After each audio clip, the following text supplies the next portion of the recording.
আসসালামু আলাইকুম রহমতুল্লাহ। আশা করি আপনারা ভালো আছেন। আমি আলহামদুলিল্লাহ ভালো আছি। আজকের আলোচ্য বিষয় এসএসসি হায়ার ম্যাথ চ্যাপ্টার 7 নম্বর, লেকচারও 7 নম্বর। আজকের যে বিষয়টা অনেক গুরুত্বপূর্ণ, আশা করি ক্লাসটা ভালো করে করবেন। এখানে আমি প্রশ্নটা লিখে রাখছি, 1+4x-1 এরপর ইনভার্স 1, 4x-1 এরপর ইনভার্স 2, এরপর হচ্ছে ইনভার্স 3। আসলে প্রথম যে ব্যাপারটা, ইনভার্সটাকে বুঝতে হবে। আমরা 30 সেকেন্ডের জন্য এখানে আসি। এক্স ইনভার্স 1 যদি লিখতে হয়, তাহলে আমাদের যেটা লিখতে হবে 1/x লিখতে হবে। এক্স ইনভার্স 2 যদি হয়, তাহলে 1 ভাগ এক্স এর পর স্কয়ার। মানে জাস্ট আপনার এই ইনভার্সটার জন্য উপরে শুধু 1 আর ভাগটা হবে। এস ইনভার্স যদি 3 হয়, তাহলে আপনি কি লিখবেন? 1 ভাগ এক্স পাওয়ার 3 লিখবেন। আশা করি ব্যাপারটা বুঝতে পারছেন যে এই ইনভার্সের জন্য 1 ভাগটা লিখতে হবে, আর এক্স পাওয়ার 3 যেটা নিচে লিখতে হবে। এখানে আর ইনভার্স দেওয়া যাবে না। সেম টু সেম ভাবে এটাও, যে ইনভার্সের জন্য 1 ভাগটা লিখতে হবে এবং এক্স এর পর যে স্কয়ারটা, এখানে মাইনাসটা লিখে সম্পূর্ণটা লিখতে হবে। আর এখানে আমাদের 1 দেওয়া উচিত, না দেওয়া উচিত আর কি। আশা করি ব্যাপারটা বুঝতে পারছেন। তো এইরকম করে আমাদের এই ব্যাপারটা এখানে একটু লিখতে হবে আগে, যে ধারাটা কি হচ্ছে। তাহলে 1 প্লাস 1 ভাগ 4x-1, এখানে 1 দেওয়া আছে না দেওয়া আছে, প্লাস 1 ভাগ 4x-1, এরপর কি হচ্ছে আমাদের 2 হবে। ইনভার্সটা বাদ দিলাম, ইনভার্সের জন্য 1 এবং ভাগ দিলাম, প্লাস 1 ভাগ 4x-1, এরপর আমি কত নিব? এখন 3 নিব। এই যে এইভাবে এটাতে ধারা। আশা করি ব্যাপারটা বুঝতে পারছেন। জাস্ট এটা যদি এইভাবে থাকে, তারপরও আমাদের হবে। আমরা একটা নরমাল যে সিকোয়েন্সে নিয়ে আসলাম আর কি, এই হচ্ছে ব্যাপার। তো এখন দেখেন এখানে কি বলছে, x এর মান যদি 2 হয়, তাহলে 20টি পদের সমষ্টি কত? তার প্রথমত আমাদের যে কাজটা করতে হবে, আসলে এই ধারাটা আগে বার করতে হবে। ধারাটা আসলে কি আমাদের, সমান্তর না গুণোত্তর হবে আর কি। তাহলে x এর মান কত? 2।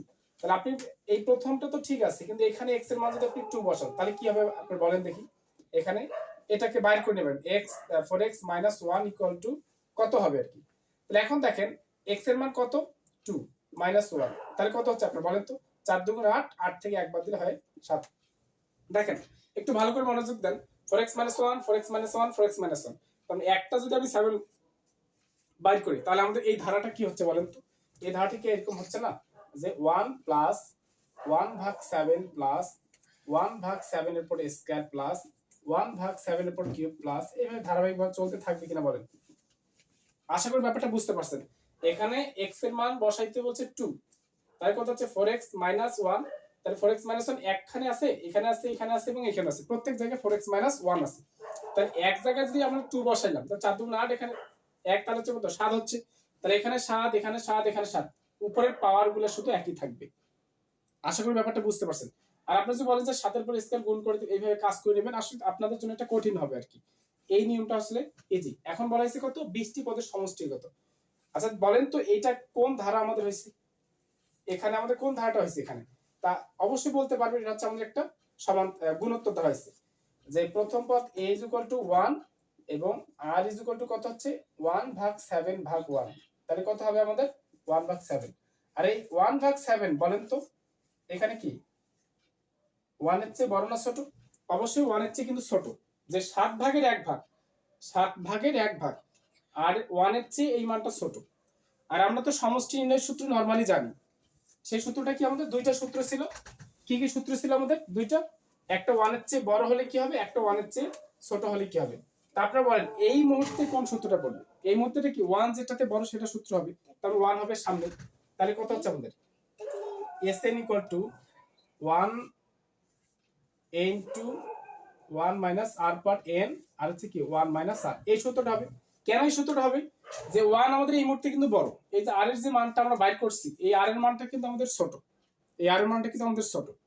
এইজন্য আমরা এই সূত্রটা জাস্ট এখানে মান বসাবো, আর অন্য কিছুই করব না আর কি। এর মান কত হচ্ছে? এর মান হচ্ছে 1, আর এখানে কত? 1 মাইনাস r এর মান কত হচ্ছে? 1 ভাগ 7, আর n এর মান কত হচ্ছে আমাদের? 20 হচ্ছে আমাদের। এখানে কত? 1 মাইনাস, এখানে r এর মান কত? 1 ভাগ 7।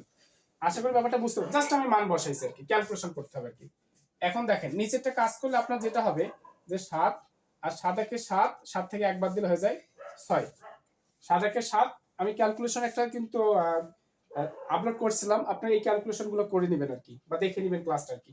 তাহলে এখানে 1 এটার কোনো ভ্যালু নাই, কোন করলেও যা, না করলেও তা। তাহলে এখানে কি হচ্ছে 1 মাইনাস, এখানে 1 এর উপর 20 থাকা মানে 1, আর 7 এর উপর 20 থাকা মানে আমরা এখন 7 পাওয়ার এখানে 20 এ দিব আর কি। ঠিক আছে? তাহলে এই অংশটা টোটালি একটা। এই অংশটা টোটালি একটা। এখন আপনার এখানে একটু লক্ষ্য করতে হবে আপনাদের, এই 7টা কোথাকার বলেন তো? এই 7টা কিন্তু উপরের, আর এই 6টা কোথাকার? নিচের। তাহলে আমরা এটাকে কেমন করে লিখতে পারি? এখানে আমরা লিখি, যেটাকে আমরা এইভাবে লিখতে পারি যে 7/6, 7টা যত উপরে এটা নিচে, এটা লিখতে পারি, এবং পাশে 1 মাইনাস 1 ভাগ 7 পাওয়ার 20, এটা আমরা লিখতে পারি এইভাবে। আশা করি ব্যাপারটা বুঝতে পারছেন। একটু ভালো করে দেখেন, জাস্ট ক্যালকুলেশন। আপনাদের যাদের ক্যালকুলেশন প্রবলেম হবে, আসলে ম্যাথেই প্রবলেম হবে, এই ক্যালকুলেশন নিজের মতো করে করতে হবে আর কি। এখানে কোনো টিচার আপনাকে ওইভাবে করে দিবেন, আপনাকে বুঝাই দেবে, বাকিটা আপনার কিন্তু দায়িত্ব, ঠিক আছে? এই যে আমি যেমন করে জাস্ট আমি ধারাটা দেখাই দিব আপনাদের, এবং ক্যালকুলেশনটা আপনাদের, ঠিক আছে? তো আজকে এই পর্যন্তই। আশা করি ব্যাপারটা বুঝতে পারছেন। এই লেভেলের প্রশ্ন এটা এইভাবেও থাকতে পারে, এইভাবেও থাকতে পারে। এখানে মানটা 2 3 4 5 ইচ্ছা মতো থাকতে পারে, এখানেও আলাদা মান থাকতে পারে। আমি চাচ্ছি আপনাদের যে কোনো একটা অঙ্ক করে দিয়ে বাকি এমন যাতে 100টা অঙ্ক আপনারা করতে পারেন, এইভাবে আমি করে দিচ্ছি আর কি। তো আশা করি আপনার ব্যাপারটা বুঝতে পারছেন। আজকে এই পর্যন্তই। আসসালামু আলাইকুম রহমতুল্লাহ।